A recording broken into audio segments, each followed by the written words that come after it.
आज इस लड़की का स्कूल में पहला दिन होता है और उसकी सीट सबसे बदनाम लड़के टोनी के साथ लग जाती है, जिसके पास कोई भी बैठने की हिम्मत नहीं करता था। टोनी सुस्त होकर उसकी तरफ देखता है और फिर से सिर झुकाकर सो जाता है। तभी आगे बैठी एक लड़की धीरे से नए आई लड़की को चेतावनी देती है कि उससे दूर रहना ही ठीक रहेगा, क्योंकि वो स्कूल का सबसे बड़ा गुंडा माना जाता है और जिसने भी उसे छेड़ा है उसे पछताना पड़ा। क्लास में जब टीचर लड़की के पास किताब न होने पर गुस्सा होने ही वाले थे, तब अचानक टोनी खड़ा हो जाता है और अपनी किताब उसे दे देता है और खुद ही क्लास से बाहर जाकर खड़ा हो जाता है। ये देख लड़की हैरान रह जाती है और उसे लगता है कि शायद टोनी उतना बुरा नहीं जितना लोग बताते। स्कूल के बाद लड़की एक गली से गुजरते हुए देखती है कि वही टोनी किसी से लड़ रहा है और पास में खड़ी एक और लड़की को देखकर वो ये समझती है कि वो उसे परेशान कर रहा है और डर के मारे भाग जाती है। लेकिन बाद में वही लड़की उसे एक दूध की डिब्बी देकर कहती है कि वो टोनी को थैंक यू कह दे, क्योंकि उसने ही उसे बदमाशों से बचाया था। लड़की को अपनी गलती का एहसास होता है और वो टोनी को दूध दे देती है, जो पहली बार किसी लड़की से कुछ स्वीकार करता है। ये बात स्कूल की सबसे सुंदर और अहंकारी लड़की तक पहुंच जाती है, जो टोनी को पहले से पसंद करती है। वो गुस्से में आकर नई लड़की को धमकाने लगती है,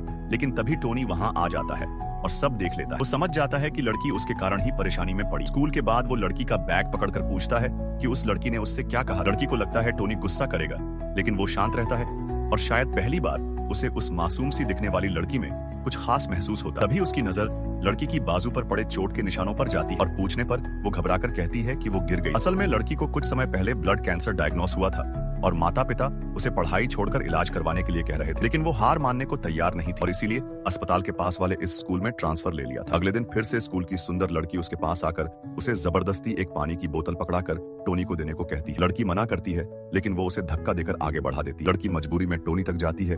टोनी पहले तो आगे बढ़ जाता है, फिर रुककर सोचता है कि अगर उसने कुछ नहीं लिया तो फिर से वो लड़की मुश्किल में पड़ सकती है, इसलिए वो पानी ले लेता है और धीरे से कहता है कि दूसरों के कहने पर दौड़ती मत फिरा। कोने में छिपकर ये सब देख रही लड़की को बहुत गुस्सा आता है और वो कुछ बदमाश लड़कों को बुलाकर लड़की को सबक सिखाने की योजना बनाती है। जैसे ही लड़की स्कूल से घर लौट रही होती है, तभी कुछ लड़के रास्ता रोककर सामने आ जाते हैं और उसे बदतमीजी करने लगते। तभी अचानक टोनी आ जाता है और सभी को मारने लगता है।